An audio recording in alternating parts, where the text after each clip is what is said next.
এক ছেলে খুব ব্যস্ত হয়ে উঠেছিল দুনিয়ার কাজ নিয়ে। চাকরি, বন্ধু, জীবন সব ছিল। শুধু এক জিনিস ছিল না, মায়ের সময়।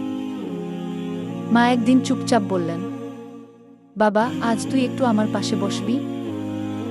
ছেলে বলল, আম্মু, সময় নেই, পরে বসবু। এর কিছুদিন পর মা চলে গেলেন চিরদিনের জন্য। ছেলে এখন রাতে ঘুমাতে পারে না।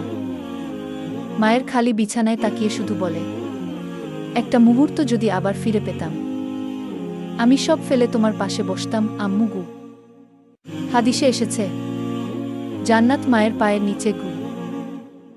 যে সময়টুকু তাকে দাওনি, সেই সময় ছিল জান্নাতের রাস্তা। বন্ধুরা, মাকে সময় দাও যতক্ষণ তিনি আছেন, কারণ জান্নাত তার পায়ের নিচে গু। বন্ধুরা, ভিডিওটি ভালো লাগলে লাইক, কমেন্ট, শেয়ার করে চ্যানেলটি সাবস্ক্রাইব করে পাশে থাকা বেল আইকন প্রেস করে পাশে থাকার অনুরোধ রইল। দেখা হচ্ছে নতুন কোনো ভিডিওতে।